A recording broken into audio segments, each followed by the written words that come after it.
A morte é a única certeza da vida, é o que diz a sabedoria popular. Mesmo assim, a morte é um tema cercado de incertezas. Ninguém gosta muito de falar de morte, pelo menos nos dias de hoje, na nossa cultura ocidental. Porque cada cultura encara a morte de uma maneira. Entender como diferentes povos lidam com a morte é um jeito de entender como eles vivem a vida. A gente morre como a gente vive, também diz a sabedoria popular. Para falar de vida e morte em outras culturas, o Café Filosófico traz o antropólogo Eduardo Viveiros de Castro. Porque os humanos morrem e quando isso começou a acontecer? Há uma vasta mitologia indígena sobre a origem da morte. A resposta indígena é uma resposta interessante. A nossa tradição ocidental faz essa pergunta de uma maneira indireta, mas faz. Os humanos morrem porque os humanos pecaram, como nós sabemos. Os humanos morrem porque são culpados, cometeram um pecado grave lá no começo da história, e é por isso que nós morremos, né? Saímos do paraíso, fomos expulsos do paraíso e temos que trabalhar, ganhar o pão com o suor do nosso rosto e, depois de ter filhos no meio da dor, como diz a Bíblia, morremos no final. A mulher, ele disse: multiplicarei os sofrimentos de tua gravidez, entre dores darás à luz os filhos, teus desejos te arrastarão para o teu marido, e ele te dominará.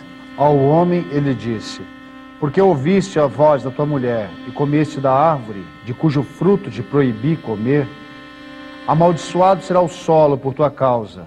Com sofrimento tirarás dele o alimento todos os dias de tua vida. Ele produzirá para ti espinhos e ervas daninhas, e tu comerás das ervas do campo.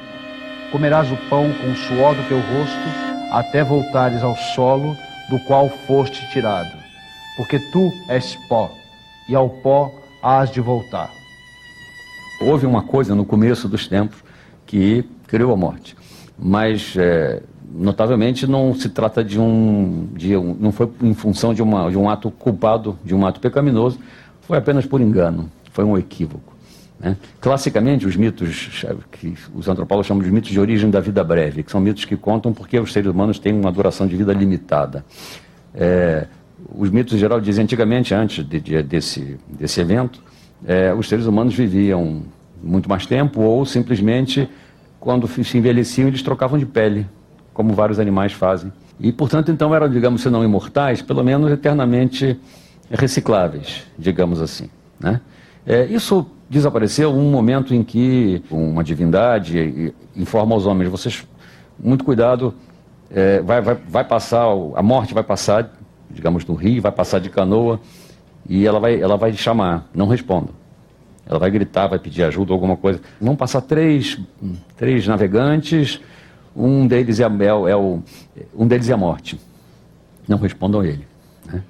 E o que acontece, evidentemente, é que tem alguém que confunde as coisas, se atrapalha e atende ao apelo da morte, e desde então os humanos têm a duração da vida abreviada. Então, a origem da morte foi um equívoco. Os homens morrem por engano, porque alguém no começo se enganou. Não há nenhuma culpa envolvida, né? Foi, na verdade, um ato de, vamos dizer assim, de ignorância, e não um ato de maldade, que provocou nos homens essa condição mortal, né? Ou seja, não somos culpados, não fizemos nada errado, no sentido, não estamos devendo nada a ninguém, né? Exceto devíamos ter sido mais espertos. Tem um etnólogo alemão, já falecido, Kurt Niemann-Daju, que dizia, ele estava falando dos Guarani, com quem ele trabalhou muitos anos, e dizia: os Guarani, ao contrário de nós, não têm nenhum medo da morte, eles têm medo dos mortos. O problema da morte, do ponto de vista indígena, é o problema da relação com os mortos, porque os mortos continuam existindo, né? Sob uma forma sui generis, que é a forma do morto, né? Essa existência dos mortos enquanto tal é, na verdade, a grande questão, digamos, para a economia, no sentido da administração psicológica e sociológica da morte nessas sociedades. A ideia do medo da morte enquanto um problema que claramente caracteriza a nossa sociedade, essa verdadeira quase pornografia da morte, no sentido de que tem que ser escondida dos olhos, né? Nós sabemos que a nossa sociedade esconde a morte de todas as formas possíveis, né? Esconde os corpos, esconde o momento da morte. Nós sabemos que na Idade Média, na sociedade ocidental de épocas passadas, ao contrário, a morte era um evento público. Morria-se em público, morria-se cercado por parentes, morria-se cercado por pessoas, ouviam-se as últimas palavras dos mortos, mas pouco a pouco a morte foi se tornando um evento privado, um evento secreto, um evento quase obsceno, que tem que ser escondido. Não vemos a morte foi invisibilizada. Em tempos remotos, a morte era um evento organizado pelo próprio moribundo. Na Idade Média, morrer era público. O quarto tinha as portas abertas para visitas. Não se escondia a visão do morto das crianças, nem das pessoas mais sensíveis. Hoje não queremos nem olhar a morte. E não queremos que ninguém morra em casa. Levamos as pessoas para morrer nos hospitais. No caso indígena, não há nenhum interesse em esconder a morte, não há nenhuma medo da morte nesse sentido, né? Repugnância da morte enquanto tal, mas há sem dúvida um medo dos mortos, né? Isso porque a morte coloca imediatamente no horizonte dos seres humanos, para os índios, o que a gente poderia chamar do aspecto não humano dos humanos. A morte, isto é, a transformação dos vivos em mortos, coloca de uma maneira muito dramática para os índios o fato de que os humanos se transformam em algo que não é humano, né, após a morte. Porque esse é um ponto fundamental. Os mortos não são humanos, no sentido pleno da palavra. Os mortos, esse é o problema que os mortos colocam. Eles continuam a existir, mas eles continuam a existir sob uma forma não humana. O morto, na verdade, é o contrário do humano. E aí há uma diferença muito importante em relação à nossa própria tradição.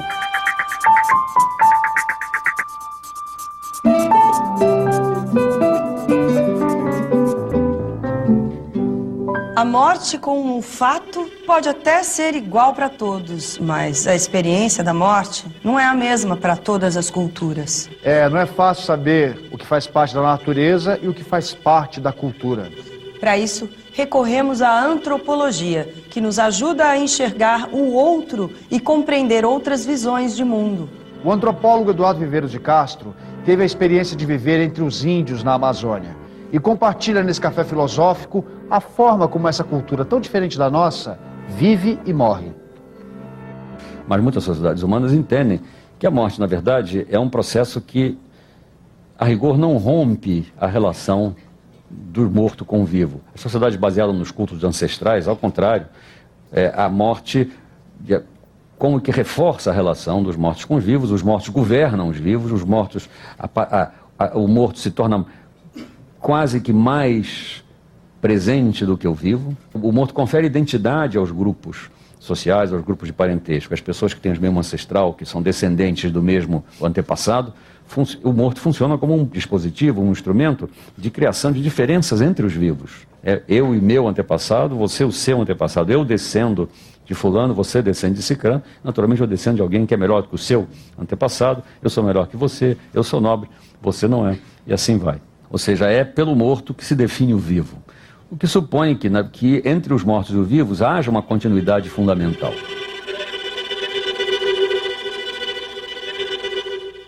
No caso indígena, ao contrário, estou falando dos indígenas brasileiros, o que acontece é algo de muito diferente. Os mortos são inimigos.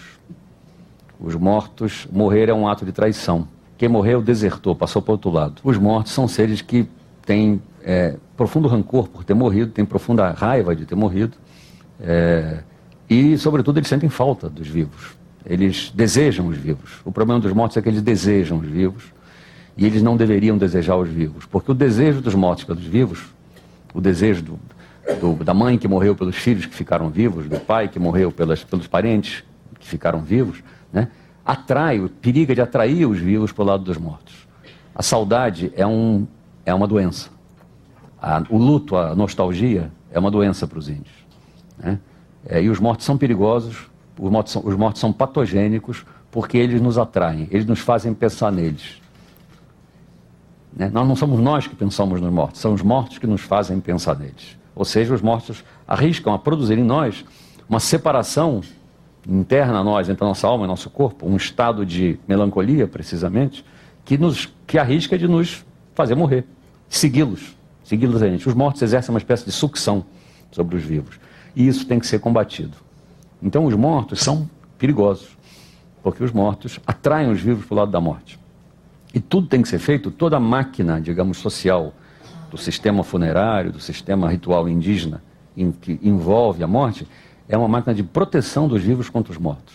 Isso faz com que na concepção indígena, a diferença entre os mortos e vivos seja infinita, digamos assim. O morto é o contrário de um vivo. Em vez de termos mortos e vivos do meu grupo versus os mortos e vivos do seu grupo, né? Os mortos dando identidade a mim e me separando de você, o que acontece é todos os vivos contra todos os mortos. A morte é o inimigo.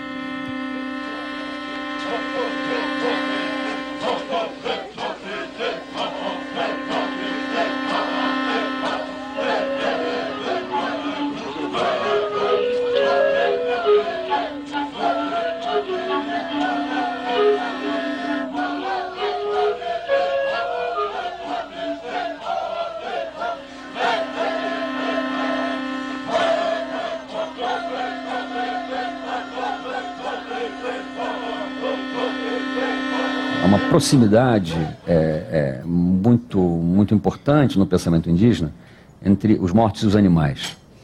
Um dos eufemismos utilizados para falar da morte entre os índios, como nós, eles também usam eufemismo para falar da morte. Só que ao invés de dizer como nós, ele descansou, ele foi dessa para melhor, ou algo desse gênero, né, eles dizem de uma maneira enigmática, ele virou um animal. Um cachorro late na noite após o funeral de um membro da tribo. Sinal de que o morto tomou a forma do animal. Comer carne da capivara pode ser mortal. A alma de um índio pode ter se apossado do animal. Comer sua carne só depois de um ritual de purificação, conduzido pelo pajé. Essas são crenças de tribos das florestas amazônicas. A alma dos homens mortos pode habitar o corpo dos animais. Ou seja, ele é uma outra espécie de ser. É isso que significa. Ele não é mais humano. É muito comum em vários discursos indígenas sobre o destino pós-póstumo dos seres humanos, né, que os seres humanos de fato se transformam em animais. Por exemplo, há sociedades que entendem que os seres humanos se transformam nos animais que os seres humanos caçam para comer. Como se fosse uma espécie de reciclagem infinita em que os seres humanos dependem dos animais vivos para poder sobreviver e os animais vivos dependem dos humanos mortos para poder se reproduzir. Isto é, todos os animais, na verdade, são antigos seres humanos falecidos, mortos, que se transformam em animais que serão caçados e comidos pelos humanos. Ou seja, a ideia profunda, na verdade, de que a vida e a morte estão... a vida de uns depende da morte de outros e vice-versa. E que se nós precisamos da morte dos animais para sobreviver, os animais precisam da nossa para sobreviver de alguma forma. Parece muito interessante esse mecanismo do índio. Logo que a pessoa morre, passa a ser inimigo. Então isso parece que leva, vamos dizer, ele não sentir a culpa de não sofrer. Agora, em termos práticos, realmente isso acontece? Morre um filho ou um pai, eles não sentem isso imediatamente? Como é que funciona? É o corpo social, é a máquina social que impõe o dever do esquecimento, né? Mas se ela impõe o dever do esquecimento, evidentemente porque as pessoas têm uma extrema dificuldade de esquecer. Essa transformação do morto em inimigo é um fenômeno institucional. Existem rituais que tratam o morto como inimigo, cerimônias, encantações que você, interpretando antropologicamente, percebe. Mas isso está sendo feito porque o morto está sendo tratado como inimigo. Daí a dizer que o parente que perdeu um parente considera esse parente como inimigo, vai uma distância muito grande, né? Até talvez porque ele não considere justamente que todo esse aparelho tem que se constituir. Além disso, a ideia de que o morto é um inimigo não é uma ideia absoluta. Os mortos não são esquecidos, não quer dizer que os índios percam a memória dos mortos e não saibam quem morreu, ou que eles não lembrem dos mortos após o período. O período de luto é um período em que é muito perigoso se lembrar dos mortos. Tá? É um período em que há todo um série de precauções. Os mortos antigos são lembrados, né? São evocados. O problema é o período que cerca a morte, que é um período em que precisamente a pessoa está extremamente vulnerável. Mas o trabalho do luto é isso. Então, de certa maneira, o trabalho do luto, no caso indígena, é um trabalho feito, digamos assim, em que todo o aparelho social se concentra em tirar da cabeça, digamos assim, em todos os sentidos, do sobrevivente, a memória do morto, né? Inclusive culpando o morto nesse sentido, né? Transferindo a culpa para o morto. O que naturalmente, a gente sabe que nós também fazemos. A melancolia envolve isso, a teoria do Freud, né? Quer dizer, você culpa o morto por ter morrido, você fica com raiva do morto por ter morrido. O que os índios fazem é dizer, não. digamos assim, a esperteza, vamos dizer assim, né, psicanalítica, digamos, do índio, dizer, não, eu não estou com raiva do morto, ele é que está com raiva de mim, né? É ele que está me perseguindo, não sou eu que estou com raiva dele, não sou eu que estou com rancor porque ele morreu, que é a teoria clássica, a gente sabe que a melancolia envolve isso, o luto envolve isso, é uma raiva do morto, porque o morto morreu, ele não me deixou, né? Como é que ele fez isso comigo? Essa é a sensação que tem a pessoa que sobrevive. Quando perdemos alguém muito próximo, ficamos tão desamparados e chocados que às vezes não controlamos as nossas reações, que podem ser as mais desmedidas e absurdas, como sentir raiva de termos sido abandonados pelo morto. Por incrível que pareça, sentir raiva daquele que morreu pode ser uma reação natural do luto. Faz parte da ambivalência humana, como analisou Freud em seu texto Luto e Melancolia. O que os índios fazem é inverter isso, mas é uma inversão, evidentemente, como é que eu vou dizer, pensada, se eu posso me exprimir assim, né? Isto é, deliberada, é um processo, é um esforço, é um trabalho simbólico. O trabalho de culpar o morto é um trabalho simbólico, né? Essas inversões que eu falava, de saudade, que não sou eu que sinto, ele que sente de mim, todo esse processo, né, que a gente poderia chamar de... Né, nós somos uma cultura os índios têm assim, uma cultura, no sentido não pejorativo, é uma palavra que eu não gosto de usar porque é sempre pejorativo, mas é uma cultura da paranoia metodológica, né? Digamos assim. Não, a culpa é do morto, estão atrás de mim, mas não sou eu, né?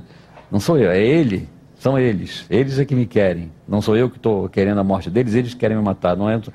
O que é num certo plano, é uma solução, digamos assim, aceitável, né? Porque os vivos continuam vivos e os mortos, né? Deles, se a vantagem, você pode dizer aquela coisa que dos mortos só se deve dizer coisas boas.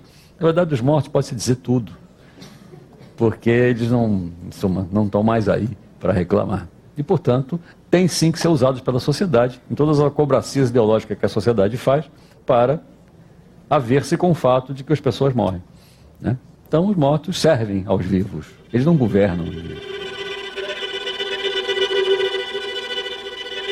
A diferença entre humanos vivos e humanos mortos, né, é fundamental no mundo indígena, né? Até certo ponto ela chega a ser mesmo maior que a diferença entre humanos vivos e animais vivos, né? Isso porque nós estamos falando de sociedades que entendem que a condição humana não é propriedade exclusiva, monopólio da nossa espécie. A condição humana, entenda-se, a posse de uma consciência, de uma volição, de intenções, de ideias, desejos e vontades. Os índios entendem que, em suma, a coisa do mundo mais bem distribuída é precisamente a alma. O fato de que todos os seres são potencialmente pessoas, né? São potencialmente gente. O corpo é de animal, mas toda a alma é humana, né?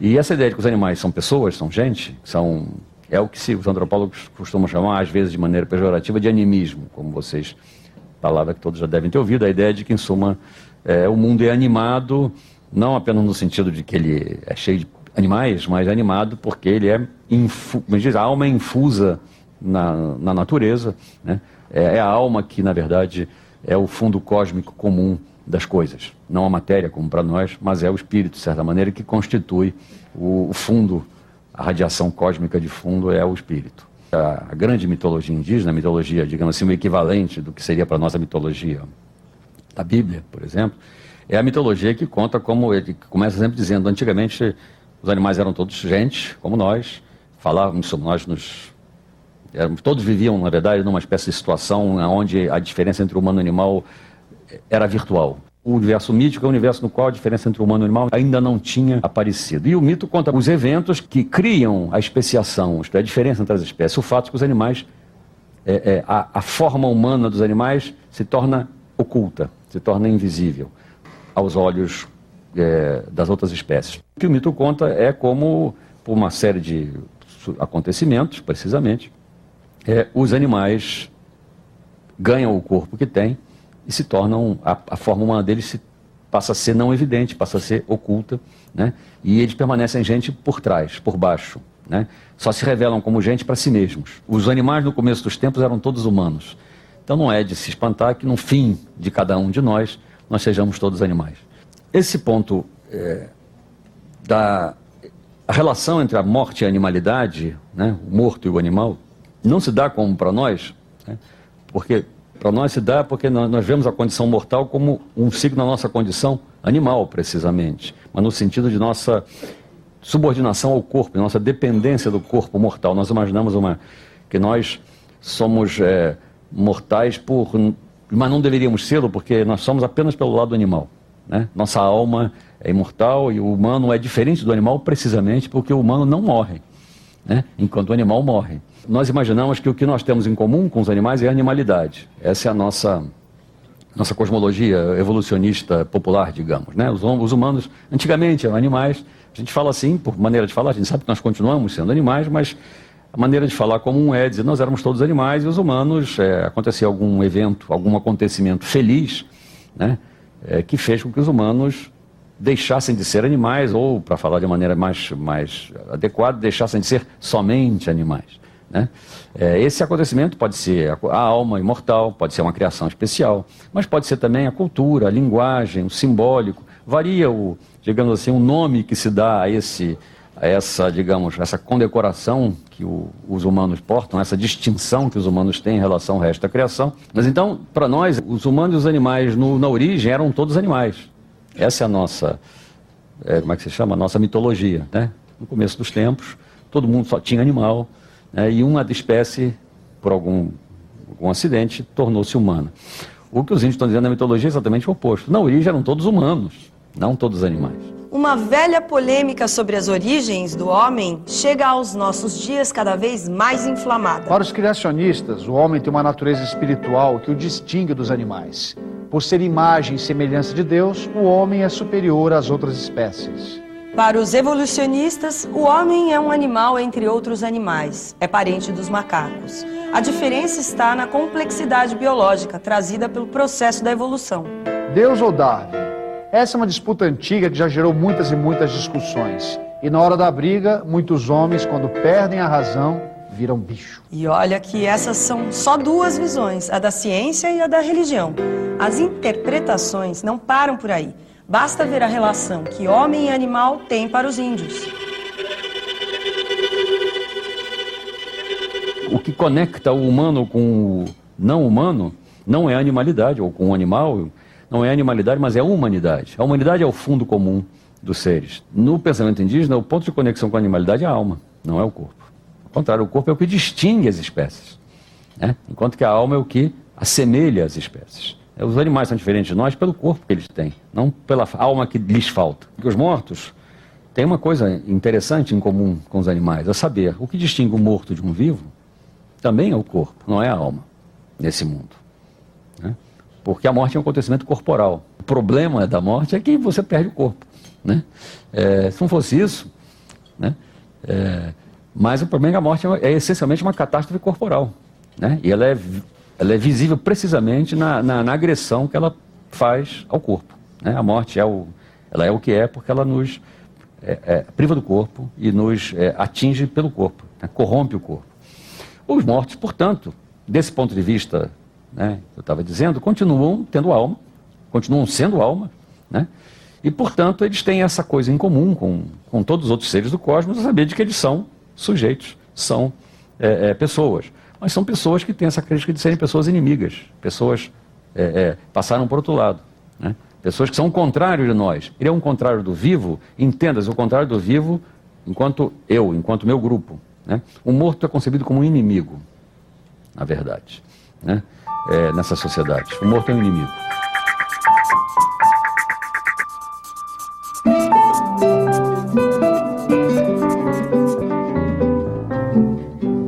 É possível viver a morte? Por um lado, a gente pode dizer que sim, a morte faz parte da vida. Por outro lado, não há como experimentar a própria morte, porque quando ela acontece, já não estamos mais vivos. A morte é um grande paradoxo, a morte é uma grande interrogação. Pelo menos na nossa visão de mundo.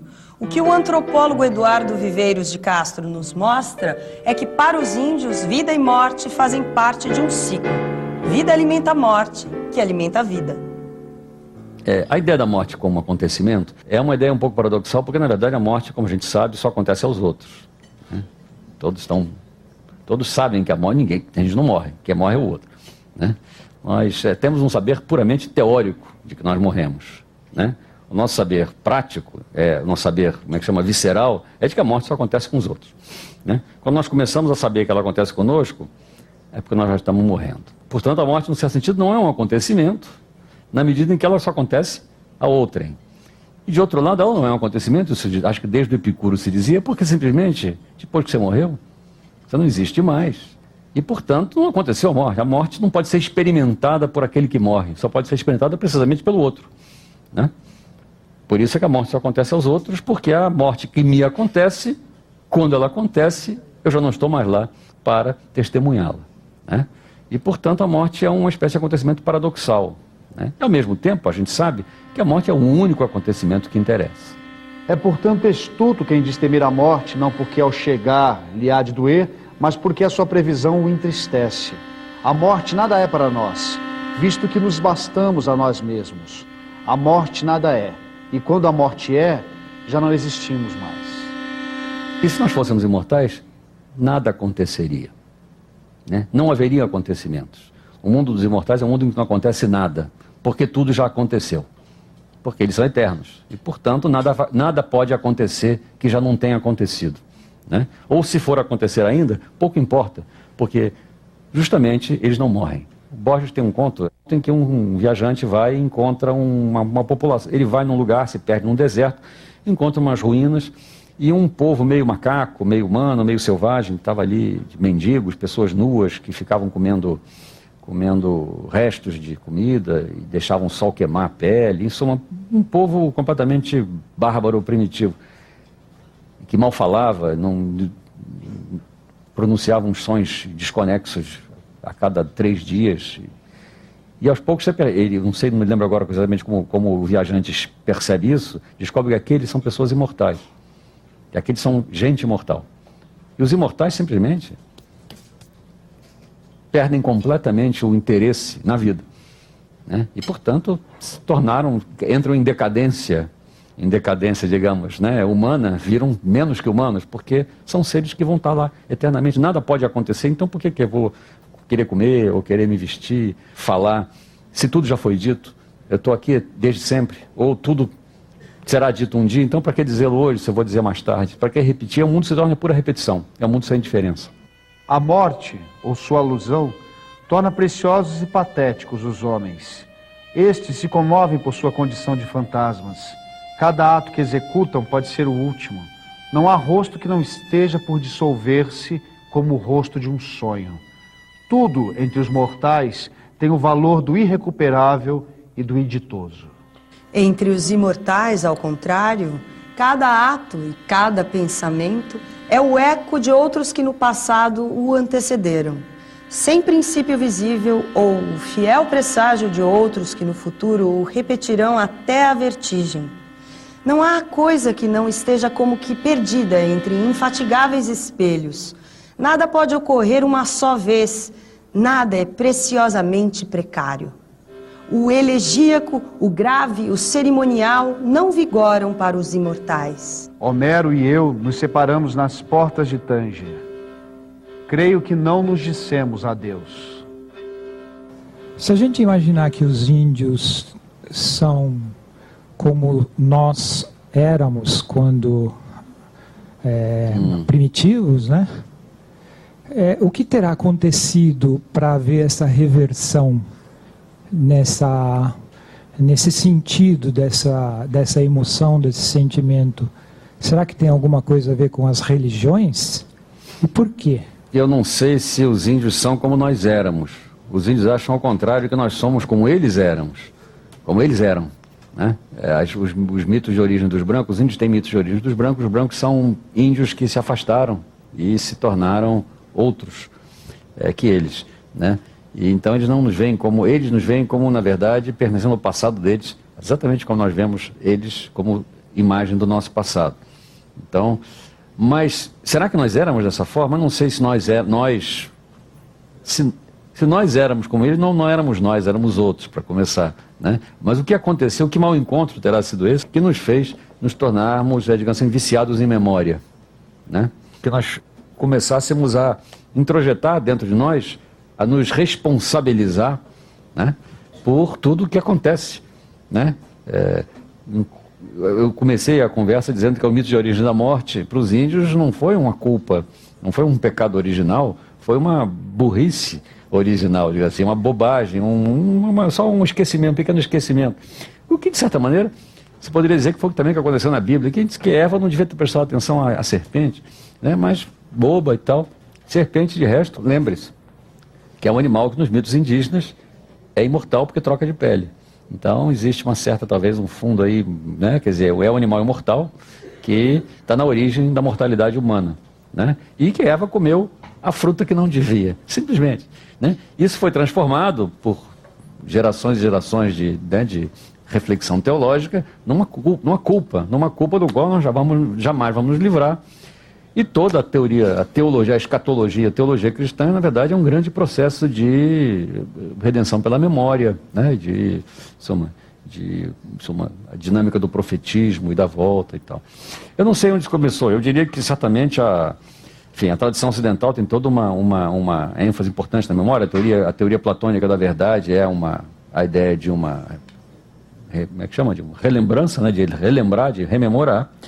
E o catolicismo, o cristianismo, naturalmente está fundado na ideia de que você não pode esquecer de que nós pecamos no começo, né? Essa memória tem que ser inculcada, tem que ser mantida e não podemos esquecer disso. Existe uma frase que eu acho particularmente sinistra, terrível na nossa cultura, que é a frase: eu perdoo você, mas eu não esqueço.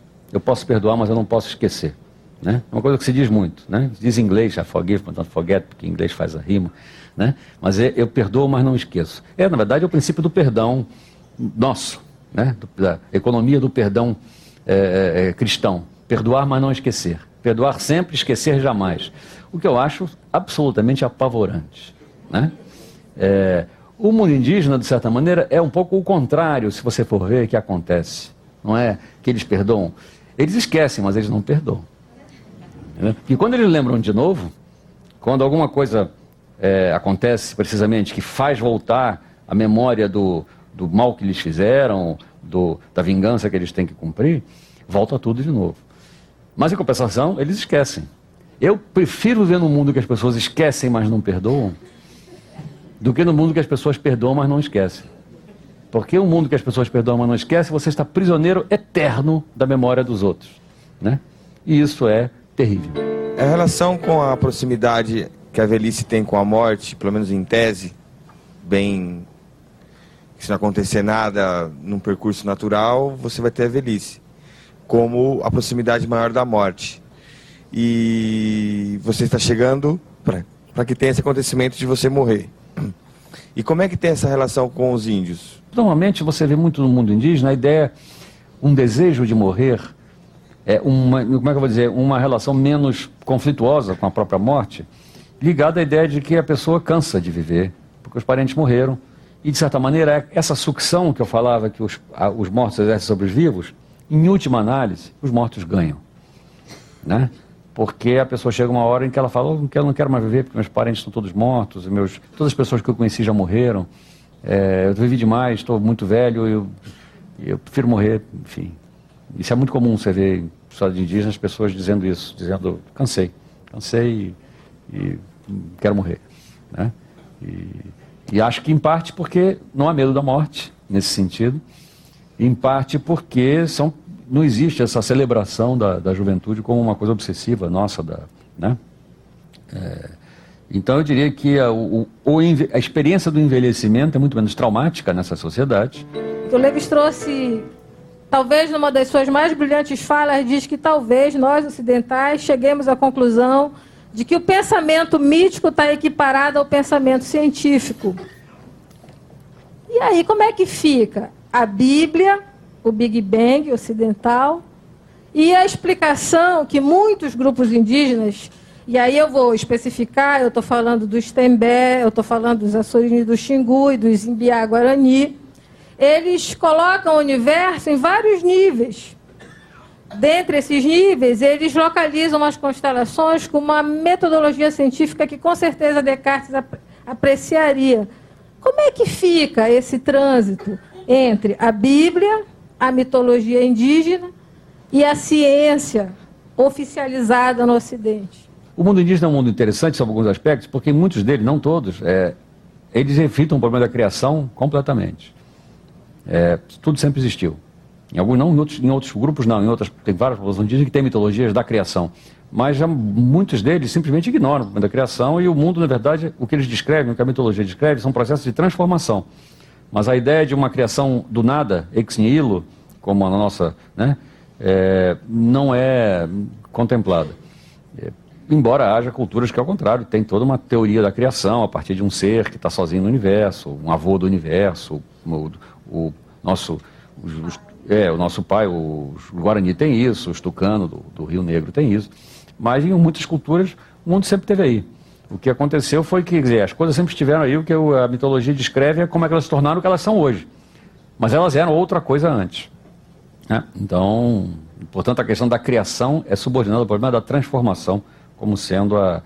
E se você for olhar de perto que o que o discurso científico diz sobre a origem das coisas, você vai ver que também eles não têm uma teoria da criação, eles vão ter que adaptar uma teoria da transformação, porque algo só poderá vir de algo, e, portanto, eles vão ter que postular a ideia de que o vácuo absoluto, o nada é instável, e que o nada tem que produzir alguma coisa, do nada pode sair alguma coisa, e, portanto, o nada não é nada, e há toda uma discussão da mecânica quântica, da teoria da gravidade, para explicar como...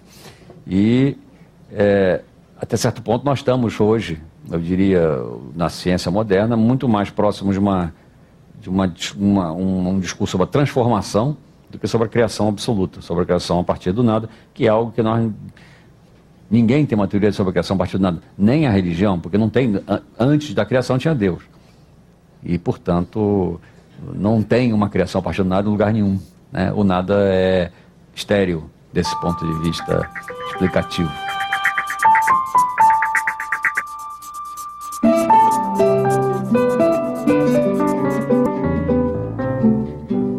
Evitamos tanto falar da morte, mas quando começamos a nos aprofundar nesse assunto, como, por exemplo, entender a visão que os índios têm da morte, até que esse tema gera uma conversa interessante e curiosa.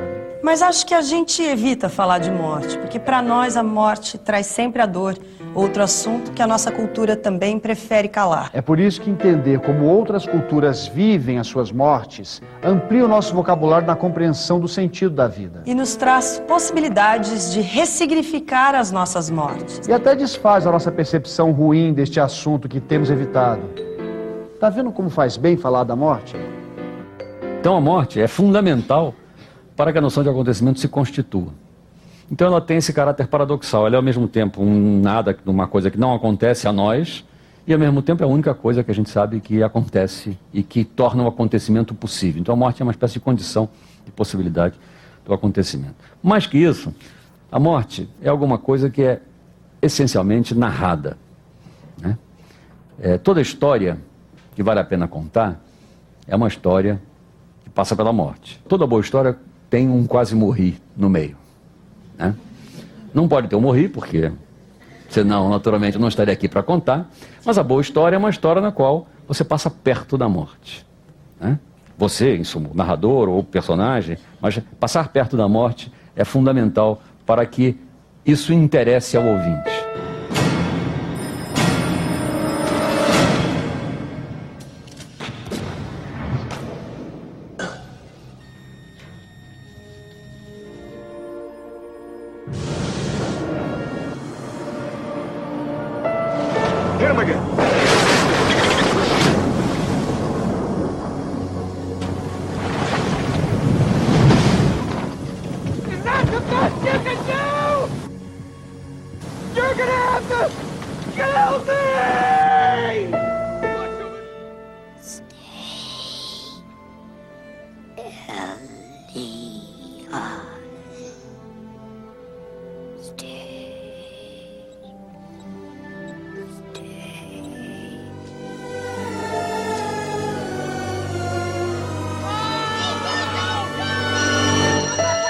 Uma situação clássica no mundo indígena, que você encontra repetidas vezes, é o seguinte: é o caçador, ou a mulher, pouco importa, um homem ou mulher, mas o cara que vai na mata sozinho, a pessoa que vai na mata sozinha fazer alguma coisa, ela está sempre sozinha, isso é muito importante e tem suas razões. Vai na mata sozinho e tem um mau encontro. encontra algo que não devia encontrar. Esse algo, em geral, é um animal que se comporta de maneira diferente do que deveria. Por exemplo, fala com a pessoa. Ou você mata, atira no animal e o animal reage, não morre, por exemplo. Você atira, acerta ele de perto e o animal simplesmente se recusa a morrer. Ou o animal pergunta, por que você está me tratando desse jeito? Eu sou seu irmão. Ou uma pessoa que já morreu, você vê viva falando com você. Esses acontecimentos, em geral, produzem um pânico mortal na pessoa. A pessoa volta do mato, em choque, e às vezes morre. Entra em depressão, para de comer, entra em depressão, entra em choque e simplesmente morre. Em geral não acontece isso. O que acontece é que a pessoa chega e conta a história, né? É uma história supremamente contável, essa do mau encontro na mata. Eu estava caçando quando vi um macaco, atirei no macaco, percebi que aquilo não era um macaco. Consegui escapar, voltei e tal. Quase morri. Quase tive minha alma roubada. Porque esses encontros, o que acontece é precisamente isso. Se o macaco, se o animal, seja qual for, ou se o morto, seja qual for, fala com você e você responde, você deu a ele o direito de suit, né? O direito de seguir, e ele vai te transformar num deles. Porque esse é que é o ponto. A morte é a transformação da pessoa, nessas condições, a captura da pessoa, o rapto da pessoa, pela outra espécie. A morte é sempre vista como um rapto, como um roubo, né? Assim, os mortos são inimigos porque eles roubam, eles foram roubados, né? por outra subjetividade, por outra espécie, né? E querem nos roubar, né? O que tem é que as espécies se desejam entre si, os mortos, como eu disse, desejam os vivos, as espécies têm um desejo umas pelas outras, né? E quando um animal começa a falar com você, se você responder, ele vai roubar a sua alma, você vai virar um animal como ele, isto é, você vai morrer aqui e vai aparecer lá como um animal, como um cativo, alguém que foi um adotivo, né? Um membro adotivo da espécie. Então esses encontros são sempre encontros do tipo eu quase morri. Eu tive um encontro na mata e quase morri, né? O quase morrer é fundamental, porque o que acontece quando algo quase acontece? Se a morte é impossível de ser experimentada como tal, a morte só pode ser experimentada por nós, na qualidade de primeira pessoa, digamos assim, para forjar um neologismo, em sua quasidade, né? Quando ela quase acontece apenas, né? E esse, num certo sentido, é digamos, o modo de existência por excelência da morte no nosso mundo em geral, o modo da narrativa. A morte é algo sobre o qual você fala, né? E você fala sobre o modo do quase aconteceu. Quase aconteceu isso. E o quase, eu acho que o quase é um modo que eu vejo como um modo ontológico, um modo de existência sui generis, um modo próprio, né? O quase não é um não acontecer, né? Nós sabemos que alguém que quase morreu não é mais a mesma pessoa do que uma pessoa que não passou por essa experiência, né? E, portanto, quase acontecer algo é um modo de acontecer outra coisa que aquele algo, né? Mas é um modo de acontecer, né? E a morte, eu acho que é o evento por excelência que quase acontece, né? Até que ela acontece, evidentemente, né? Mas, enquanto isso, ela não para de quase acontecer a nós todos. E é desse quase acontecer que é feito o discurso, que é feito a narrativa. Quando conta que quase morreu, você conta precisamente para alguém. E, portanto, você não está mais sozinho, e, portanto, você já não está mais presa pela morte, né? Não está mais aprisionado pela morte. Você quase morrer é um modo de escapar da morte, né? É o modo que nos é dado enquanto seres mortais, né? Enquanto não morremos, contentemo-nos, graças a Deus, em ficar apenas quase morrendo para ter o que contar para os outros, né? Até que nós, um dia, não podemos mais contar nada, né? Mas vamos contar sobre nós e aí alguém terá contado. Chegamos ao fim do nosso programa. O fim, na verdade, é o começo. O começo de uma nova reflexão sobre como lidamos com a morte. E como podemos aprender com outras culturas, novas visões de vida e de morte. Para ver mais, acesse nosso site. Até o próximo Café Filosófico. Tchau. Tchau.